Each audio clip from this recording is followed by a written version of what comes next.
Ah, didn't see you there. Since you're here, I thought today I'd do a closer, more focused look at the painting we previously did.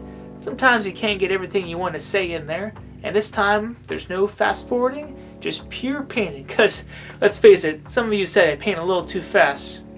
I mean, I don't know why. What are you looking at? So again, this episode is designed for you guys who are serious about painting, have your brushes and your paints ready to go. It's going to be a slowed down version of certain elements that we painted in the previous painting.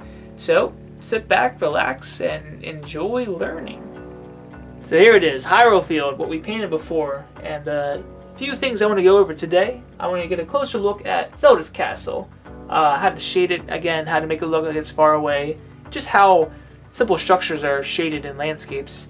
We'll go over Death Mountain again, simple mountain with smoke around it, and once you paint one mountain, you can make any mountain Death Mountain. Put some smoke around it, you're good. We really breezed over Lon Lon Ranch, and you guys deserve a more detailed analysis and just how you can get fun little elements here and there in the ranch itself.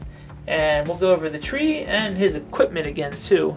So I actually already painted what's called an underpainting. We have it right here. So there's that. This is the underpainting.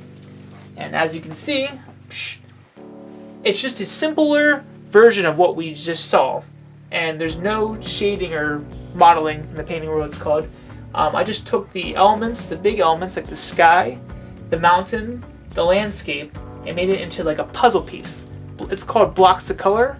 So we'll use this as a way to teach you how to do certain painting and modeling techniques. One tip off the bat, if you're not a fan of the palettes that you hold, they make paper palettes these days and a lot easier for cleaning up and just, storage. So I would say give these a shot, and plus they're much cheaper than the traditional ones. So I'm going to go a little bit quick with these clouds since they're pretty... Oops, I should probably explain the colors I'm using. Might be a little bit helpful for you guys.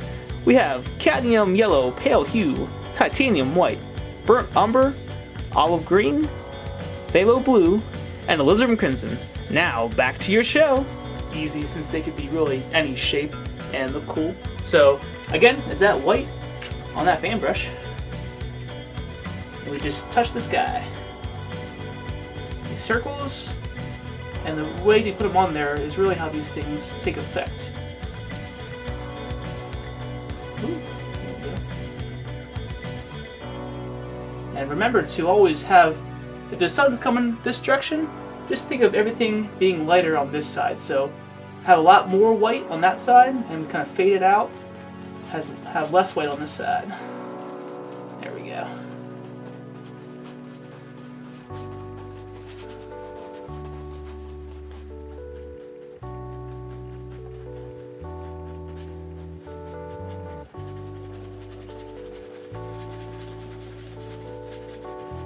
So clouds can be any color, but we're going to stick with a nice simple white for the first painting. Down the road, we'll play it on the wild side. Let's see what kind of colors we can give to these clouds. And again, that's just so you can see clouds again. I had a friend request to see the castle be painted one more time. Any structure you paint in a painting, you always follow 3 simple rules, okay? Whenever you put the initial layer down, pretend it's like a silhouette, which means, the outline and the entire thing as it would be for what's called a mid-tone. Say if it was gray, you'd just use a medium gray. Then, if you locate the shadows on the object, and sometimes it's good to actually look at the object, locate the shadows, and then put a dark gray where the shadows would be. And then finally, take that mid-tone gray, mix some white with it, and then you have highlights. Then wherever the sun's hitting, you touch it with highlights. Let me show you what I mean by having a closer look at this canvas here. Again, take one of your smaller brushes, and we're going to mix a little bit of white and black together, obviously making gray. You can see that's not a very, very dark gray, also not very light gray, so it's a nice middle tone. Good enough for us to begin starting on the actual shape of the castle. Let me go over here. And whenever you think of a castle, it has a base to it. That's fine. It usually has towers, so we can kind of come up here like this. We can get a peek on here. We can run it like this. And obviously, if you have an idea of a castle that you've seen before, you can paint it. You can look at pictures, get some ideas. But really, just by a flick of a brush stroke, you can make little towers happen. And like I said before, we're just trying to get the overall shape of what's going to look like in the end. And that's just one color. That looks cool enough. Let's grab some black now. Now take your black, mix it to that color we just used. This would be now a darker gray color, and if the sun is coming this direction, we're going to hit this darker color for all the opposing sides, giving it a nice shadow, so you'll see it here. Yep, that. Already it's starting to look three-dimensional.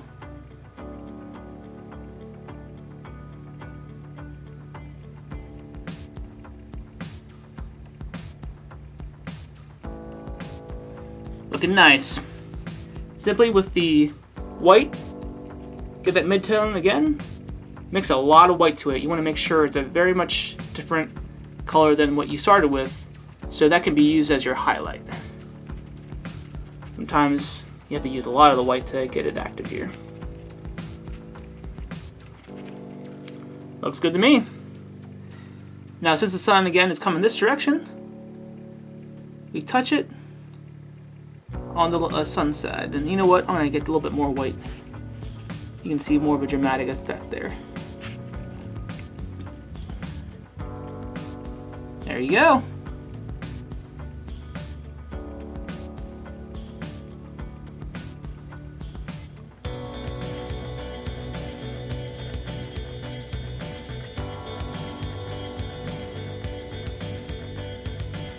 Now obviously if you want to add little peaks and rooftops, sometimes they look cool if you use some red. I'll use some alizarin crimson here, and you can just kind of touch it where you think the top should be. So obviously up here, there we go. Give a little peak. Be down here. Again, since it's far away, it's quite small. You can't even make out detail yet, so think about what it would look like if it was viewed from far away. Big one there. If you want to do some cool effects too, give it some like windows. Take some blue, and we're gonna, since it's the daytime, you know, there's not gonna be any lights in the castle. Well, I guess we don't really know, but we'll assume there's no lights. There we go. Have a nice little blue color. If you just kind of dab the really end of your brush to it, make little windows. That works just fine. Finally, if you want to pretend there's a big drawbridge in front of it, take a big amount of brown on your brush and just touch it, pull it down. Just like that, you got a simple castle. Easy enough. Next up, let's play around with the castle again. The castle, that's a mountain, that's not a castle. So already with the brush, you know, you already have a nice gray kind of color to it. You touch it, woo, you touch it with some yellow. Whoop, there you go. Yellow, some white. Sun's coming this direction again, so go here, touch it, and just think how mountains work. You know, there's peaks, there's valleys, and obviously every time, you know, if there's gonna be a shadow on this side, so this side's gonna be take more of the highlight side.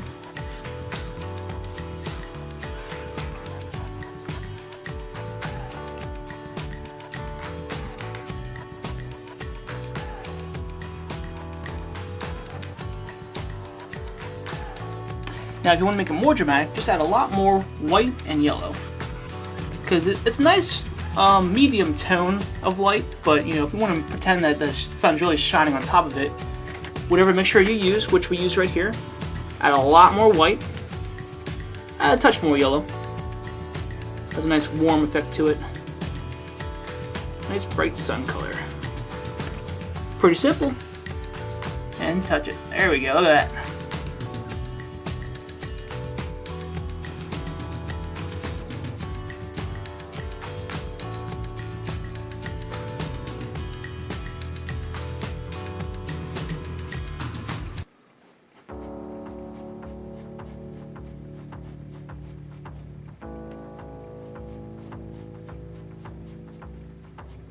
Now, if you're concerned that you're not getting enough value, as in lights and darks, it's okay, because what you would do to make this a complement, you would add more shadow on this side, and it's really going to pop that way.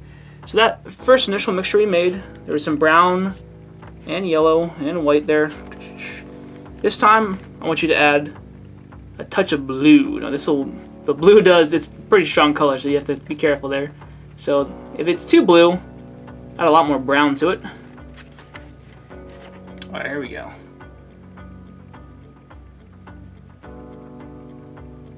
Very nice.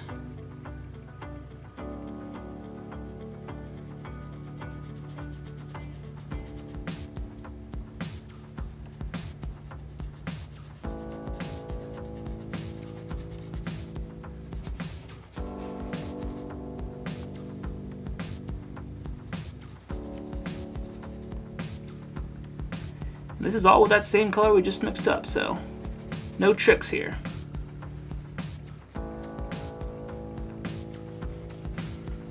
So now we have the highlight and the shadow. We can touch a little bit more with the midtones just to kind of give it an overall 3D effect here. So let me go back here, a lot more brown. Get some white. We'll touch here and there and here.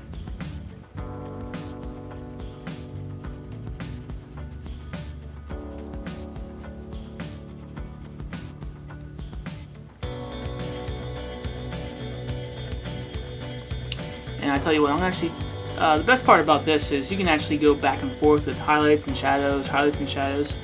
So we're not done here yet. Even though we did paint it for what it is, I'm going to touch more highlights on there because I think the sun could hit it in more directions than it is right now.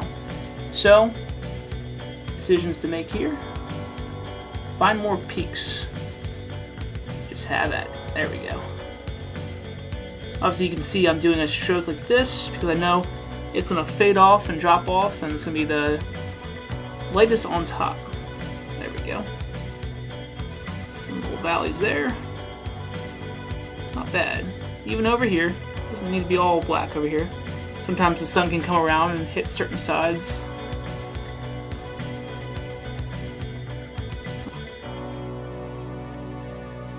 Maybe it's coming up around here and hit over here a bit. Go.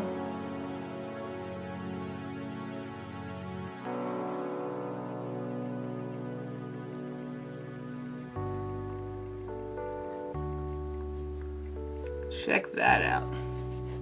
Looks like a pretty violent Death Mountain, but hey man, mountain's a mountain, right? And as before, you could even use that same brush you used there. You have a nice amount of color on there. To make the clouds, you want to make sure that they're smoky. And I think in the game, they're a little on the darker, blacker side. So that color you have there, touch into your black. You still have a nice bit of brown there too. So I want you to do black and white. Nice gray color again. And paint it around the mountain.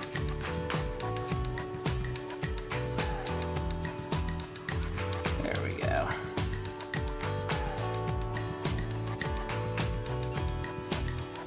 Once you get that initial shape, maybe start touching with highlights and shadows, just to kind of give it a nice, full, fluffy cloud kind of feeling.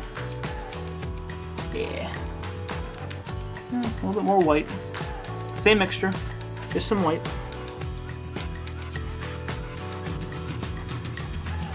Now it's sparkling. Kind of frayed up like this. Doesn't have to be perfectly in round. You can kind of give it some personality. Little puffs of smoke here and there. You're all good. Add a little bit more black to this.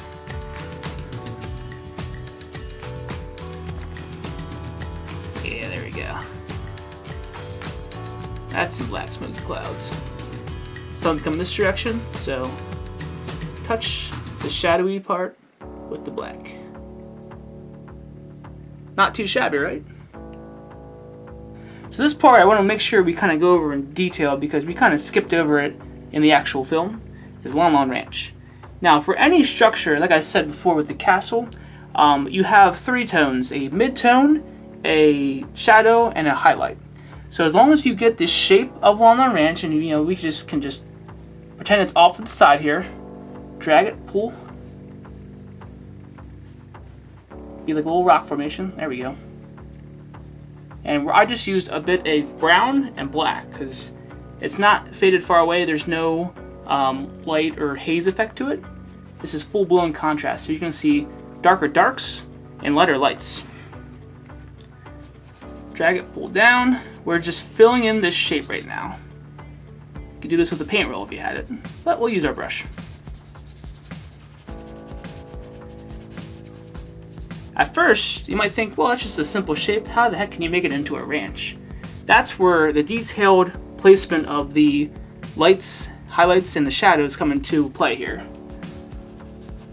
Again, there it is. Big hunk of rock. So right now, it's very unintimidating, which is nice. We want it to be a simple structure that we're going to touch it with highlights and shadows. And depending on where you put these, it's going to give that 3D effect. So obviously, the lights still come in this direction. And since this would be on the shadow side, like you can see the mountain over here, the light's only going to affect the top peaks of it. So think of the entryway. It's surrounded by rocks. A nice light would be on top of these rocks. And it'd be mostly shadow, so that could be fine just for that. But I want 2 sets of rocks, so then this would be shadow. The new set of rocks would be right here. That way you can kind of see there's kind of a little gap or opening.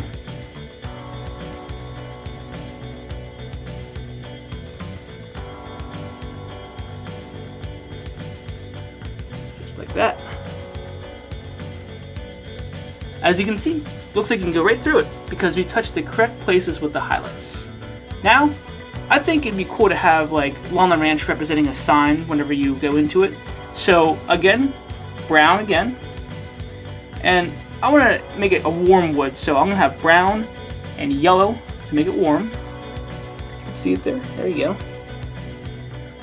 And even a touch of alizarin crimson for red. So then we kind of have like an orangey, yellowy sign. Now this is the base tone. That's a highlight. That's a mid-tone. This is the base tone for the sign, so this would be a mid-tone. And pretend the sign comes like that. Right over top of these two. Fill it in.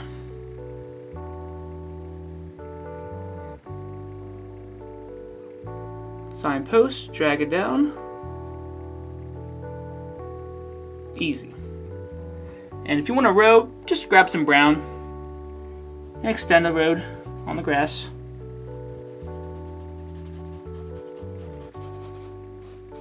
And it's going up and around. It's all good.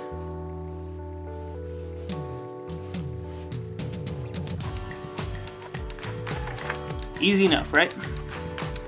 Now, I'm going to add some highlight to that sign. So that same mixture we made for the sign, add some white for the highlight, and touch it where the sun would touch it. So again, it's in the shadow placement, so you just touch the top of it.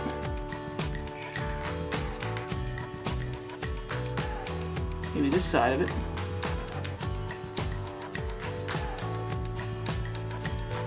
Gives it a 3D effect. Now, my handwriting is terrible, but if you want to see if you can challenge yourself to write on Walnut Ranch, that's up to you. We'll give it a shot. You can make fun of me. L-O-N. Terribly. One more time. L-O-N. Lon. And the game shows it as having like kind of like a gated community. You know, there's a fence around it, and there's you know, a wooden fence with maybe some flags and whatnot. So that could be achieved by, I would use a yellow color, yellow, brown maybe. You know how a fence works. Just a bunch of strands of wood going around. There we go.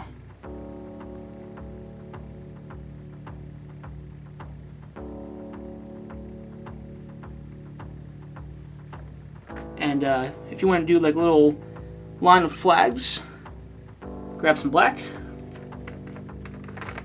and just take it and slide it down the painting. So pretend it's attached here.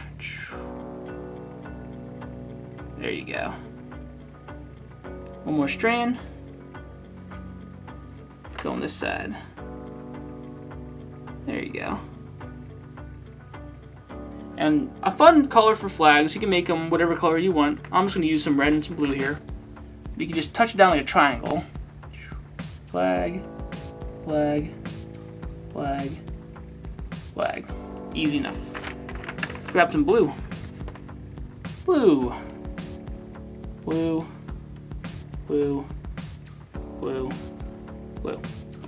Easy. That's a close look for Longland Ranch. Now you can get an idea of how structures are made, and you could even spend more time adding more highlights, more shadows to it, and just random objects around it to give it a nice fun ranch look. Okay, lastly I want to focus on that tree, and we'll do it real quick because I think it was explained pretty well. But we're going to focus more on the equipment items that we put underneath the tree. So, grab that brown. Remember, bravery test. You can do it, no fear. You cover Death Mountain, the painting's going to look so much more depth because we're putting another plane in front of the mountain. So, boom, let's go down. Woo! There we go. One was bigger than the other one. Fan it out there if you can see that. That's just the one side. Bring up the other side.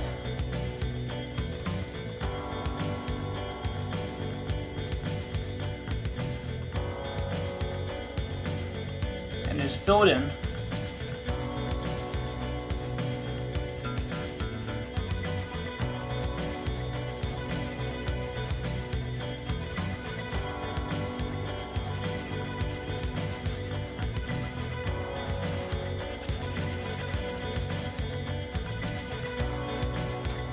Easy as that. Grab some black for your shadow. Black, a little bit of blue, it's still close to us, but black, blue, and red should suffice. Again, black, blue, and red for your shadow. Touch that side, there you go.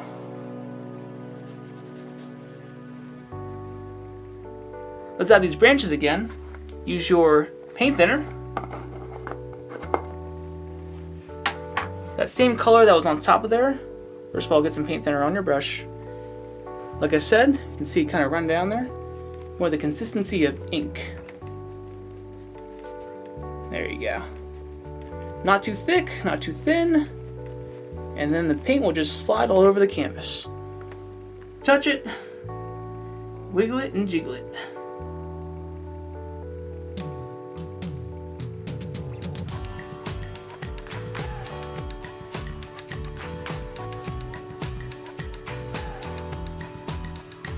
Whatever you do in your branches, just make sure that it's thickest towards the tree, and then it gets thinner and more frayed as it exits.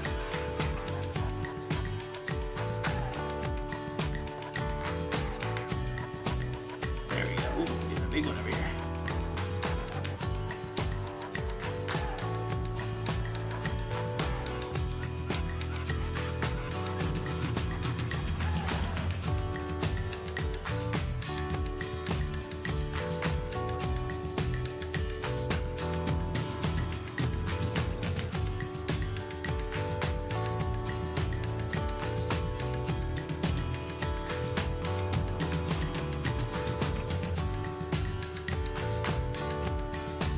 Okay, after you're done with that, take that brown mixture again for the tree, touch it with white. It's a nice good old highlight. I'd say white and yellow too. There you go. Nice dirty color, but make the tree shine. And then lights come in this direction, as always. You touch this side with that white. Very nice looking.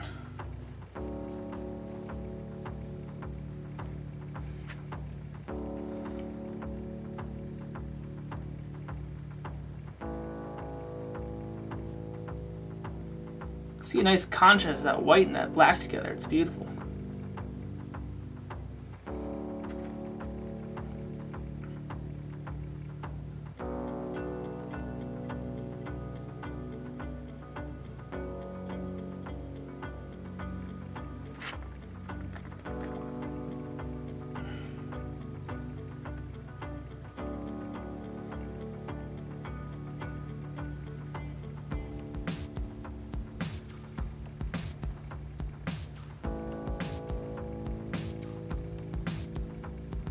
Alright, last but not least, let's focus on those little objects there. Now, his shield, you know, it's a wooden shield.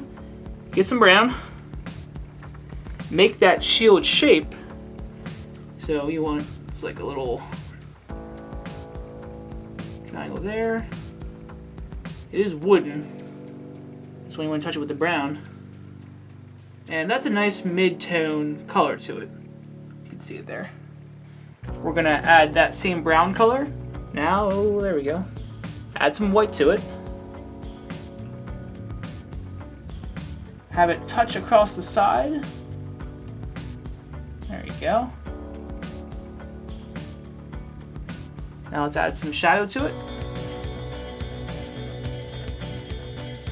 On this side, well, you know, to get some shadow since it's next to a tree, it's kind of hard to differentiate. Nice word of the day. Add some black to it. You want to make this stand out a lot more than this tree. Boom, touch it with some black. Shadow here. And objects also have cast shadows. A nice way to represent that in a landscape is to use blue. So if you touch some blue down here, beautiful, right there. Looks like it's casting a nice shadow from that sun over there. Even the tree itself. This is all shadow. Obviously the shield then, you touch it with some red and white because you want it to shine a little bit. There's a little design on his Dooku tree shield. Deku tree. Or is it Kokori shield? I don't know. Get some more red on there. Touch it, move it around. Something like that. Bomb bag, you know, you just grab some brown, slap it in there. Add the highlights. And the shadow.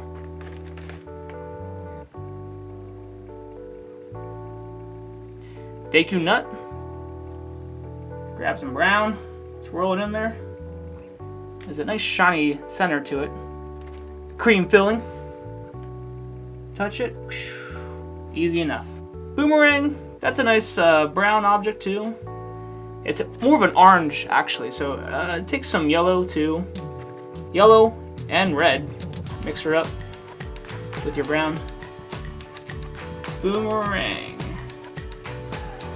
I do believe it has a little detailed ruby in it. Slap some red there. Add some shadow. What else did I have? Oh, we had a bomb before, didn't we? Simple. Get that blue. Touch it there. So, hope this helped you out there. I definitely wanted to show you a much more detailed version of what you can do for the painting. Let's have my cameraman move this back and you can see it again. Well, that's about all I wanted to go over for this episode for a closer look of the Legend of Zelda painting. And as you can see, not too far off from the original one. And you know, with a bit of practice and just the correct coloring techniques, you guys can do paintings with ease. And I hope you enjoy this extra closer look of how paintings can be made. If you enjoy these kinds of videos where I go into a closer look of the paintings I already did, let me know in the comments below and I'll be sure to do more of them. I hope to see you next time in another episode of The Player One Painter. Cheers!